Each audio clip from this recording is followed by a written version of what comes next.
Hi everyone, this is Eric Bond, the founder of Beat the GMAT, and welcome to today's Write Like an Expert series session. Today we're going to be taking a look at the application essay questions for this year's 2012-2013 Haas School of Business at the University of California, Berkeley application. So if you're new to the Write Like an Expert series, just a couple words about our history. This is actually the fourth year that we're putting on the Write Like an Expert series, and this is actually a set of webinars that we host annually for our Beat the GMAT community members, where we ask top MBA admissions experts to join us live to break down each essay question for the world's most competitive business schools. And for today's Haas session, I'm delighted to be joined by Dr. Shel Watts, who is the founder of MBAadmit.com. So a little bit about MBAadmit.com. Definitely check out the site after this session. You'll find that this is an incredibly experienced team, over 20 years of advising experience, has a unique approach of having clients work in a team with advisors who also represent the top MBA programs along with Dr. Shel. And this firm is also very much focused on elite clients, especially those who are seeking admissions to the top 20 business schools. Dr. Shel has a pretty fantastic background herself. She was a graduate of Harvard for her bachelor's and went to Oxford for her master's and PhD. She has lots of experience working at Harvard, actually in admissions, alumni recruiting, academic advising, and also served as an interview coach to current to Harvard Business School students. And not only that, she's got an exceptional track record herself of getting students into the world's top MBA programs, which of course she's translated into this firm, MBAadmit.com.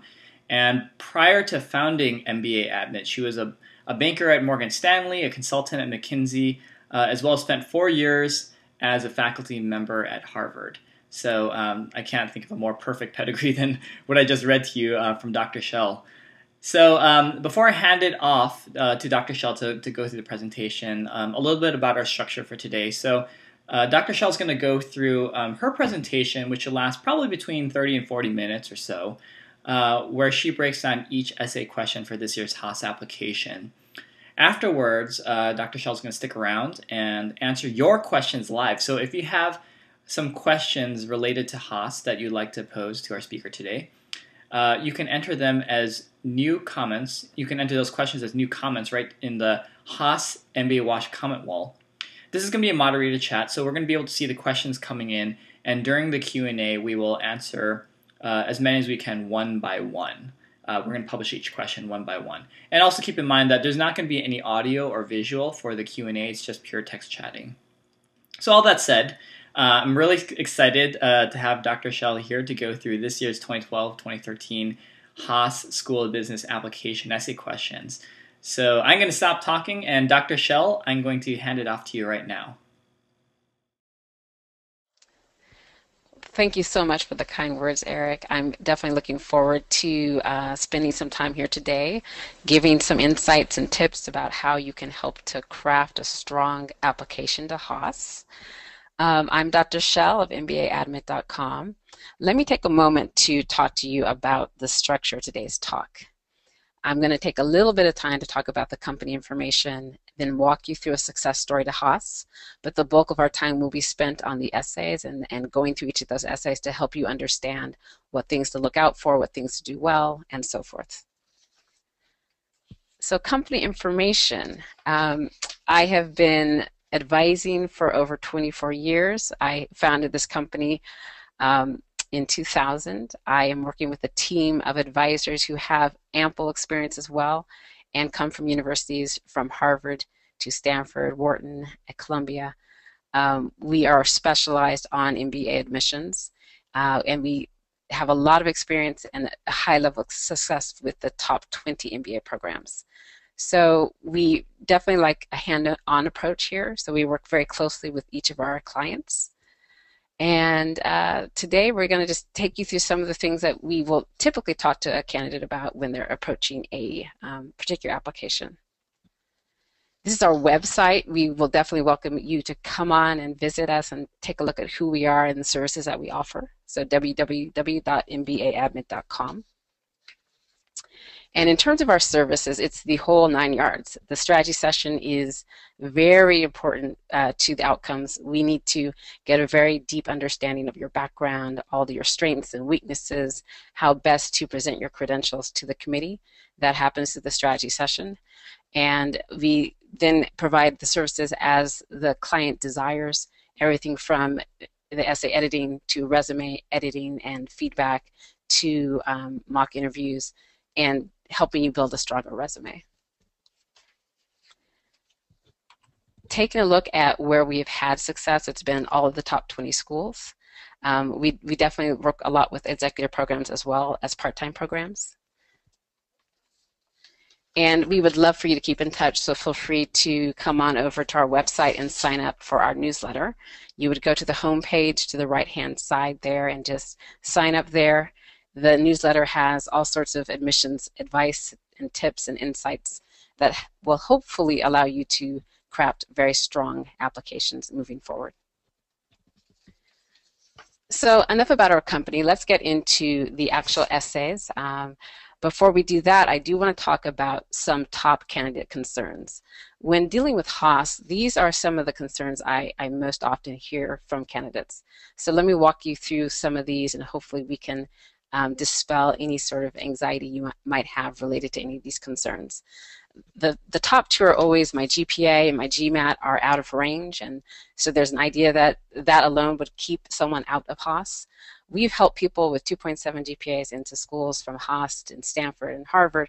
It's all about the GMAT and the GPA in the context of the overall candidate. So even if the GMAT is also low, again, it's a part of a broader picture, and your task should be to present yourself in a holistic sort of way, so that if in fact the GMAT or the GPA is low, that you're able to override that. Another point of concern is leadership experience. A lot of candidates are concerned, especially if they're younger candidates, 2 or 3 years of experience. They're concerned that they don't have enough leadership to be competitive. Well, the one thing I always mention to people is that there are plenty of people who have only 2 years of work experience and still get into the top schools. So it's very much a product of how you write about what you have, as well as knowing that leadership is in many different forms. If you have not actually led a full team, you may have led a project, you may be helping a team leader, you may have responsibilities in terms of leadership outside of your primary role in the workplace. Those are all avenues that you should be exploring, and normally you have more than you think you have. In terms of schools and prestige, performance is where you should be focusing your attention. It's not so much important where you went as opposed to how you did where you went. And so again, knowing how to present that to the committee is quite important. In terms of the company, some people are concerned that their company is not very prestigious or not very big. Certainly it is true that some of the larger companies do give some candidates an edge in the admissions process, but all the schools take folks from small companies and entrepreneurs as well. And so again, it's knowing how to present that information in a way that's compelling to the committee. Now this last point is kind of focused on UC schools. So the 2 UCs that get the most applications for business school would be Haas and UCLA. And those 2 schools do attract a large block of Asian and Indian candidates, both foreign national and American. And so I often hear this concern about, if I'm of that profile, the volume is so high, doesn't mean I don't have a chance. Again, the task is for you to distinguish yourself from this broader pool, and so what you write about in the essays becomes extremely important in that context. Broad tips with regard to Haas. As you may have noticed, it's a very long set. You have 5 required essays, 2 optional essays, and then a section that you're asked to provide supplemental information.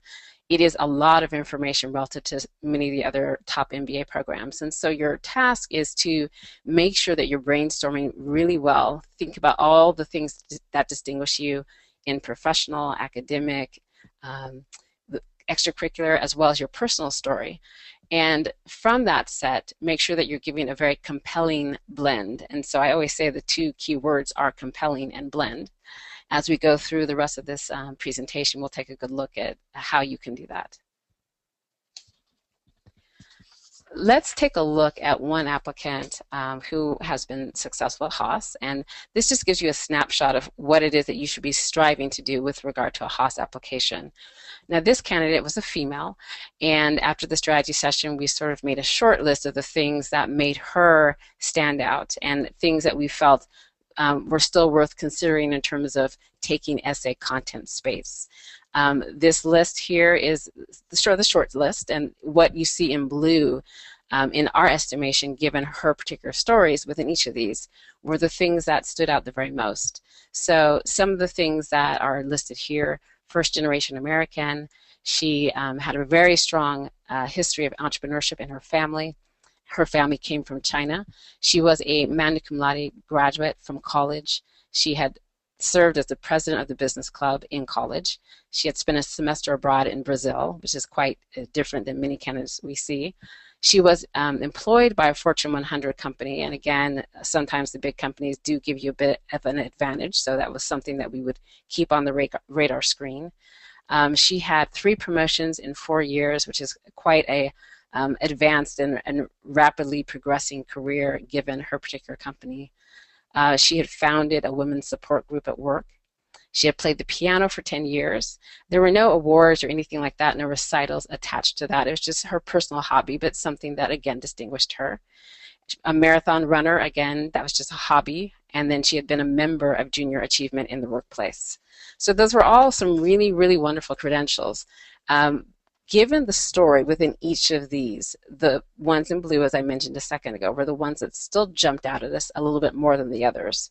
So what did we do with this?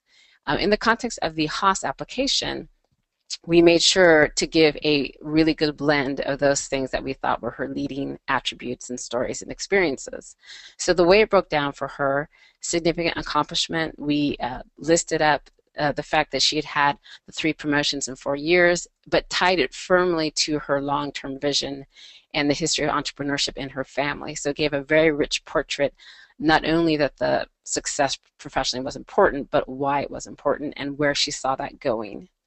In terms of the question that was in that particular set about questioning the status quo, the fact that she had founded this support group in the workplace was very good. We were able to talk to her and really distill certain things that were very important about that in terms of, the initial skepticism that it was needed, questions about whether people would be willing to participate, and even just the premise that it could actually play a role in helping women to advance in this company that sort of lacked women at the higher echelons. So again, questioning the status quo, that became a very good, wonderful storyline for her.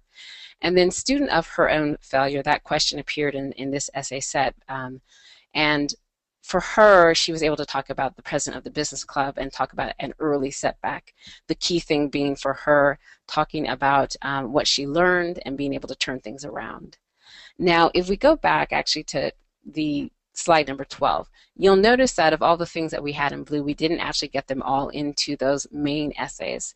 And so that's where the optional came in. Haas is a set, unlike some other schools, that does not restrict you to negative information in the optional essay. And as we will talk about later in this discussion, when that is the case, you need to make the decision about whether you should be writing a positive optional, bringing in some of your other wonderful attributes. In her case, because she had so many to draw upon, it was a very good strategy to do that, and so we had an opportunity to continue to highlight some wonderful credentials. And for her, it was these 4: magna cum laude graduate from college, the semester abroad in Brazil, piano for 10 years, and her role with Junior Achievement. So that, again, when I'm talking about a wonderful blend and a compelling blend, you read her essay set, and you certainly walked away captivated by her story, her leadership, and she got the interview and she was admitted. So that was a wonderful outcome. Let's go from that specific example to talking about the essays for this year. We're going to actually go through most of those essays today and talk to you about some best practices and some things to watch out for. You'll notice with the Haas application, it begins with this very long prompt.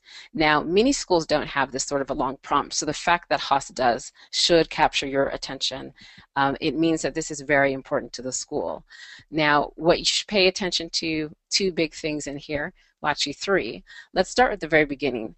At Berkeley Haas, our distinctive culture is defined by four key principles: question the status quo, confidence without attitude, students always, and beyond yourself. Now, they're going out of their way to point out that these are their principles. That is the one thing that you should be honing in on. Another thing is that they're saying that they're giving the essays to you as an opportunity for you to share with them your own values. And of course, one of your goals should be to show a fit. The third thing I want you to definitely look at in this prompt is this click-through link that is there. Now, some candidates would just read this long piece and begin to start writing, but they give you the opportunity to click through and it says learn more about this. Take the opportunity to do that. What you're going to see is that there's a wealth of information that they provide that helps you go in depth about what it is they're talking about with these principles. What you're going to see on these pages are some of the words that are at the bottom of this slide. Culture, these principles unite us, that we're looking for innovative leaders. We want people who want to have an impact. We want principle-driven leaders. We stress collaboration. You really need to get inside that and understand the values and the culture of Haas, because the culture is quite strong. And so again, the resources that are provided that you should make sure to explore before you start writing the essays would be the Haas website, where it has an in-depth explanation of those four areas that they talked about on this slide. There's actual student videos that go in depth about special aspects about Haas and what makes it so special. There's an online interview by the dean talking about how they actually use the essays to try to weed out those that are not a fit and really focus in on those leaders that have the special qualities they're looking for. There's articles on the website, such as one from The Economist that's talking about the Haas program and the Haas student. And then there's also a very recent commencement speech. So you should be looking at all of that and really understanding what Haas is all about.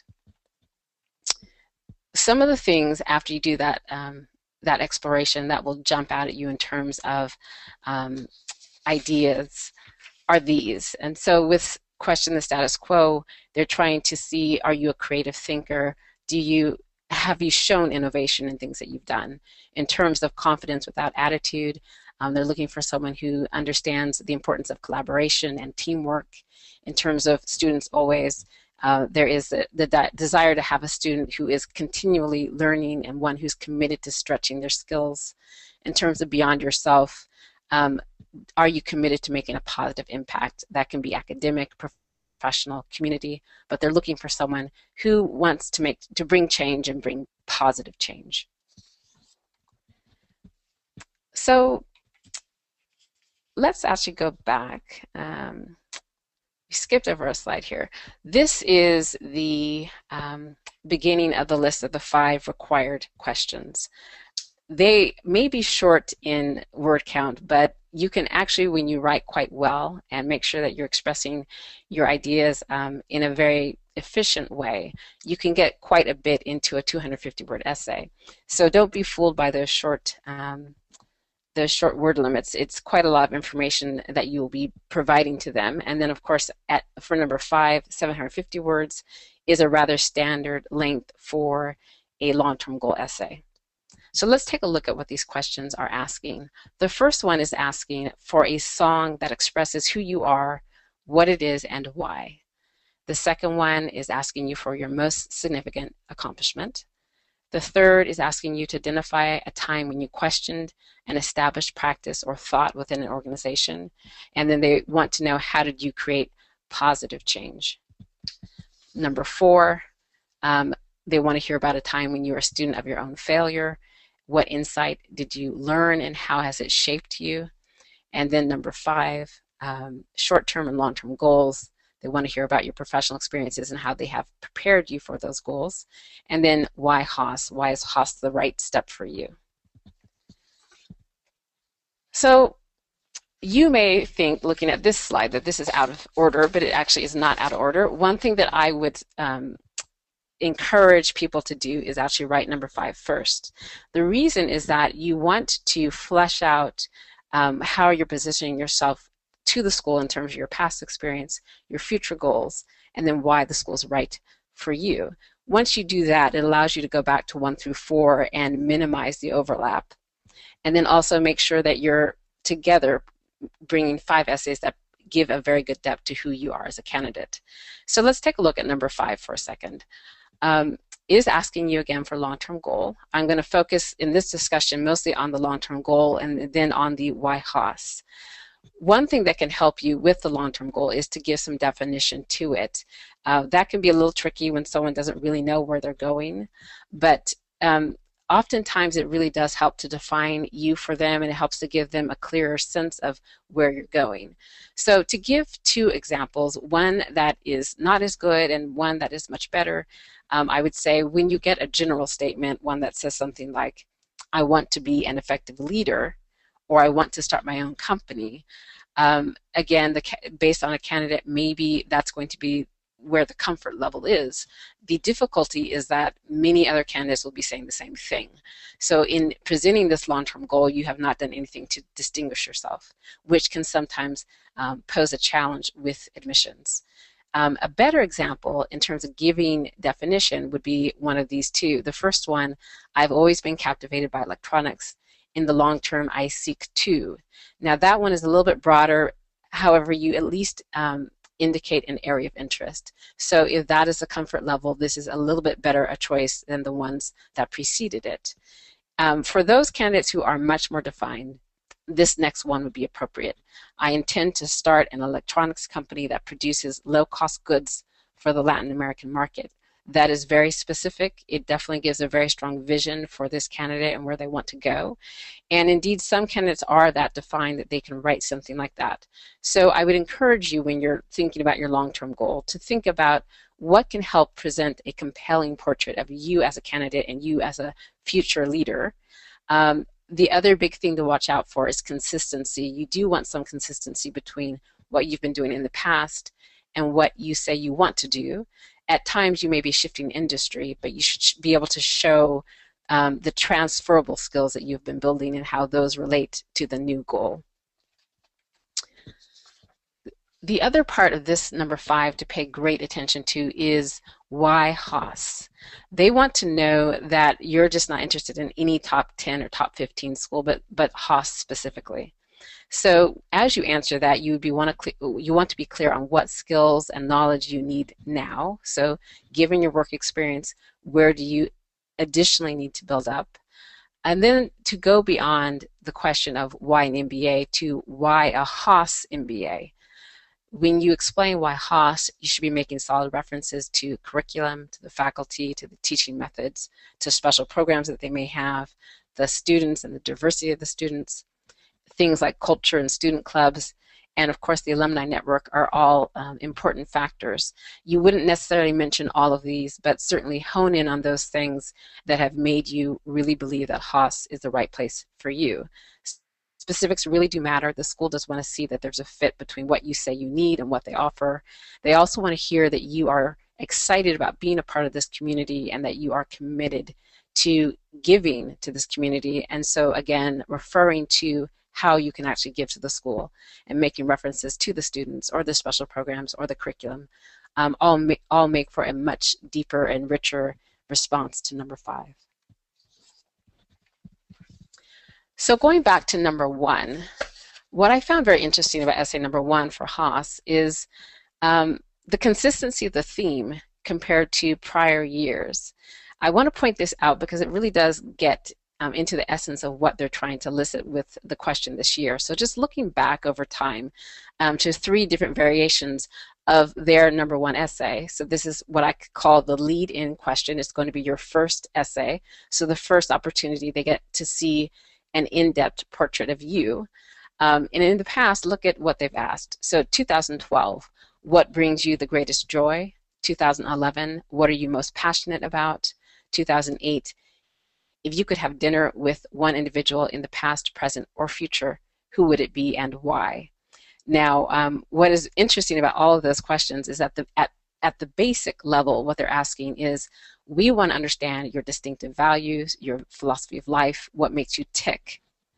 That's very consistent with what they're asking this year. So the question this year, if you could choose one song that expresses who you are, what is it and why? The consistency of the type of question to the past really should resonate with you. The fact that they really want to get an inside look at your own values and interests and passions. So my advice would be, make a very good first impression. This is the first, lengthy essay. And when you make your song choice, bear in mind some of these. Now, you don't need to try to cover all of these. It could just be one or two things that you as a candidate is actually true to you in terms of what expresses who you are. So what stands out the most when you think of who you are? Is it unique experiences? Is it special interests? Is it personal values, philosophy of life, hopes and goals, passion, culture, or history? And any one of these variations can work, and particularly you just look in the context of the overall set that you're presenting, and choose that song. It may not be so easy for some people to actually isolate one song, so you will have to give it a great deal of thought, but start at the basics. Just think about what is it that you listen to the most when you're trying to be inspired. What do you put on? Many people have that one song they play over and over and over. What song is that for you? And take it from there. Haas 2 through 4, the first bit of advice here is to consider all of these essays together. You want to make sure that you're not taking one theme and saying it over and over and over again. You want to make sure that you are shining a light on a combination of your best credentials. So when you're thinking about these essays, just as we had the exercise with the candidate from Haas at the very beginning of this presentation, and we highlighted what were some of her most compelling achievements, think for yourself, what are your most compelling professional achievements, academic achievements, extracurricular achievements, and your own personal story. And so you should be looking to see, have you managed to get snippets of those things into the broader, essay set of 5 that you have with Haas. What I would say is a poor combination is when you have all of the essays focused on one. So for example, if you had essays 2 through 4 all focused on something academic, that would tend to make you look like a unidimensional person, which you don't want to come across as. Even if the combination had been professional, professional, professional, it's the same thing. Someone who works all the time can be considered kind of boring. So they would want to see, what else is there to you and your interests, and what kind of student will you be when you come to the school. A better combination could be academic, professional, extracurricular. However, it's not restricted to that. There are some candidates, given the strength of their own credentials, where they might have 2 professional and 1 academic. They may have 2 extracurricular and 1 professional. So the combination is very much dependent on the actual applicant. But do take the time to consider the mix that you're giving to the school to make sure that together the mix will be very compelling. So going to essay number 2, what is your most significant accomplishment? I want to actually point out some of the key things about this question. First of all, it says the most important and not one of the most important. So you have to really take care with what you choose, because whatever you're choosing, you're sort of saying, this is the most important thing to me. And so if you do choose something professional, and many people will do that, explain why that means so much to you, and particularly if you can relate it to where you want to go, all the better. Think about the advantages of doing something professional in this response. Think about the advantage if it's academic. For some people, they may also even choose the extracurricular. But even though it's not explicitly asked, I would respond to why is this so important to you, to give them an insight into, again, your values. An example, so I've got 2 at the bottom here. Helping to launch a new specialty office, that's a professional one. And then another one, becoming the first in the family to graduate from college. Now these are vastly different examples, but both of them work. And so depending on the candidate, one of those might be best for significant accomplishment and one of them not so good. So think again about your credentials and choose your response to this question very well. Haas number 3. Again, let's point out some very important things about this question. So describe a time when you questioned an established practice or thought within an organization. How did your actions create positive change? The things that really should happen, there are four things that you should be doing in this response. First, crystallize the practice or thought. Make it very clear what was it that you were challenging. I often, when I see a response to this question, because I've had this over years, it's not very clear what it is that the candidate is trying to say that they challenged. So try to crystallize that.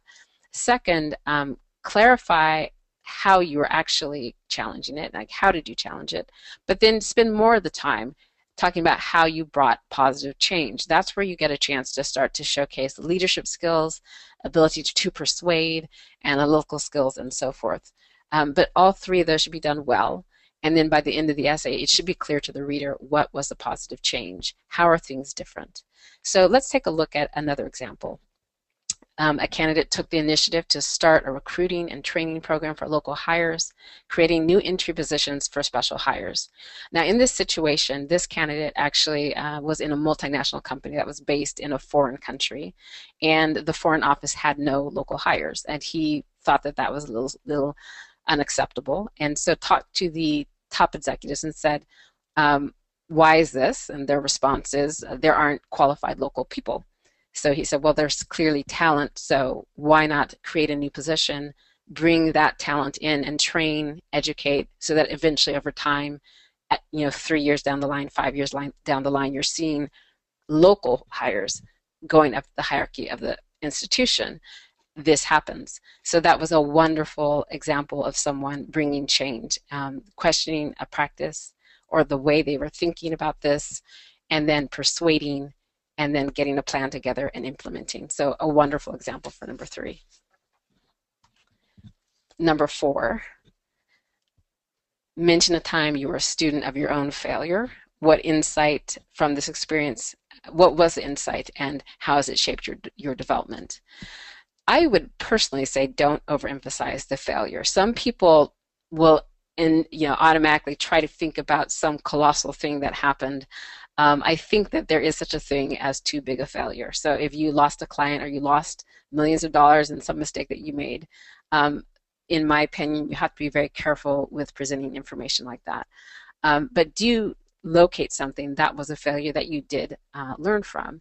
Clarify what did not go well, convey very clearly what you learned, and then a key to a great response is how has it shaped your development?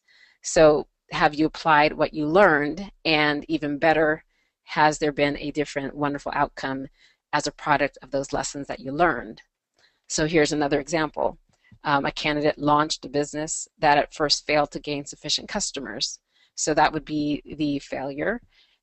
The candidate learns, stands back, assesses what's not going so well, sits down with the staff and figures from their point of view what's not going well, and implements a plan. He learns, and he turns the situation around. That's a very good example of student of your own failure. Now, Haas has 2 optional essays that many candidates will not be very certain whether they should use the optionals. So let's first take a look at what the optionals are, then we will talk about whether or not you should respond. The first one is provide a statement concerning any information you would like to add to your application that you haven't addressed elsewhere. And then the second is discuss ways in which you've demonstrated strong quantitative abilities or plan to strengthen those quantitative abilities if it's not evident.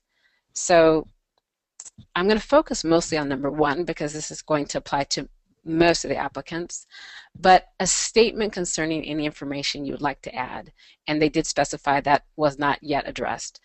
There's 2 things that you need to consider. So whether or not to use or not use, do you have a weakness or do you not have a weakness? In the first case, if you have a weakness, a notable weakness, this is your opportunity to explain the circumstances and explain why it should not be the factor that determines the admission for you.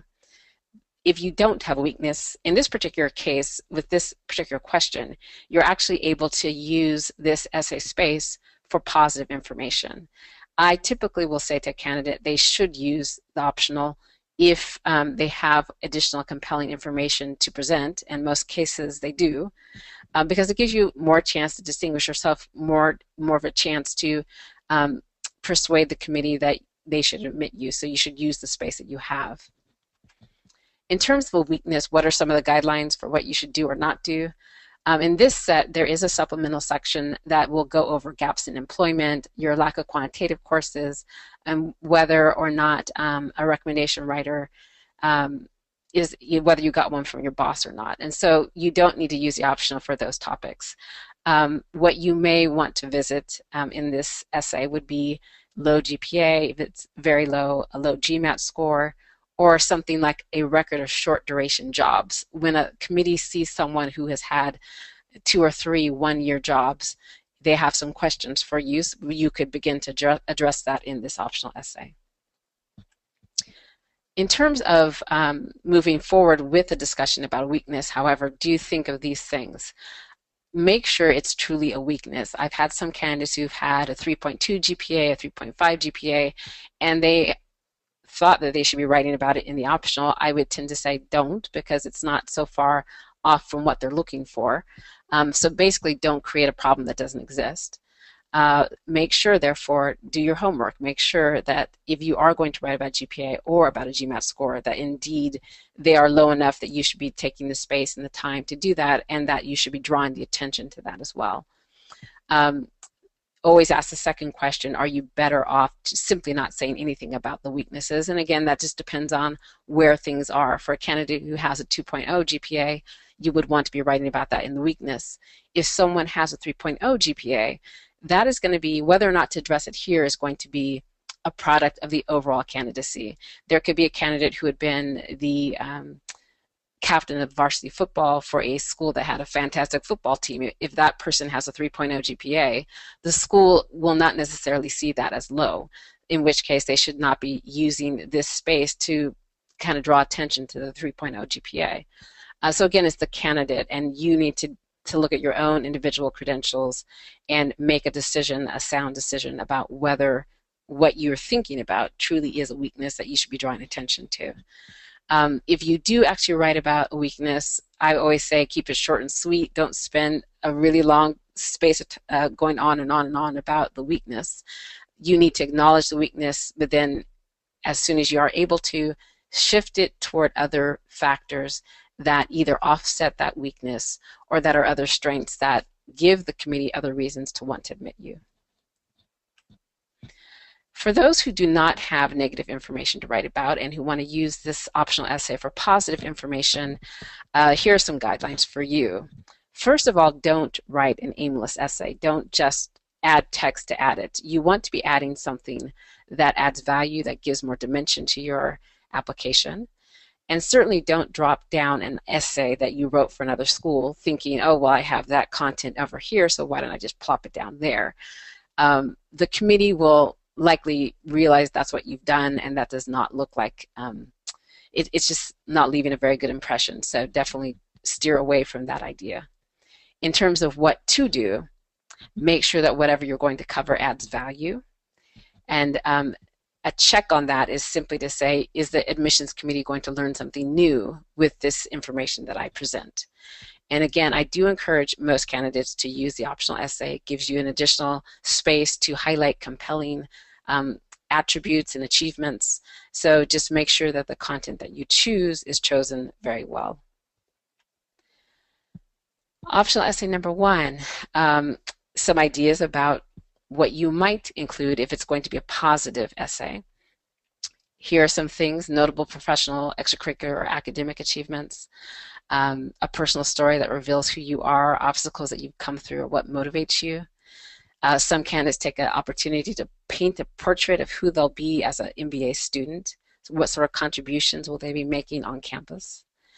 And there's also the opportunity to present yourself, or a portrait of who you'll be as a future business leader. That is particularly a good choice for candidates who are very defined in what they seek to do, and where they can see that the company they may want to run, or the one that they may want to launch, is going to bring big impact. So again, that could be a very good choice for that sort of candidate. Going through to the supplemental section, if you go to the essays section, you'll notice in the application that there's a whole area for supplemental information. The first question I'm always asked is this important? Now, there's multiple ways to answer that question, but one of the first things I'll say is it's been there since forever, and therefore that implies that yes, it's important, otherwise they would not keep asking you these questions, and it's been very consistent in terms of the questions that they've been asking. So yes, the consistency of this section indicates it is important to the school. For those, we'll go through what the questions are in a second, but one of the things that this section does for candidates is allows you to present your extracurricular activities in a pretty compact space that allows the committee to take a look, and if you're one of those candidates for whom extracurricular activities is a big strength, this section certainly works for you. Another point is that it can showcase your hard work. Now, a lot of candidates will start applications late, or they'll be dismissive of the application form or the supplemental section. And so when you put together a quick supplemental section, it will tend to show. So for those of you who put your time and efforts into this application, including the supplemental, it can give a very good impression in terms of your seriousness about Haas. And then finally, for those of you who do have some weaknesses to address, the nature of some of the questions will allow you to address those early on. So let's take a look at what some of those questions are. Number one, did you get a recommendation from your boss? Number two is here the list of your extracurricular activities, and so they describe it as all community and professional organizations and extracurricular activities, and it's during or after university studies. Number three, part-time jobs, full-time jobs as well during your education years. Number four, gaps in employment. And number five is academic discipline. In the interest of time, I'm only going to give some very high-level guidance on these, and certainly I'm open to taking additional questions in the Q&A. But for these questions, and I'll remind you what each of these is, did you get a letter from your boss? Now, many candidates are very nervous about this. They may be in a situation where they're new to a job and they certainly don't want the boss to know they're leaving. They may be with a boss that doesn't have an MBA, that doesn't see the value of it, and would not be very happy about knowing the person's leaving. Whatever the reason is why you can't reveal to a boss that you're leaving, the school has seen this over and over and over again. And so you're not alone. It's not going to be something that keeps you out of the school.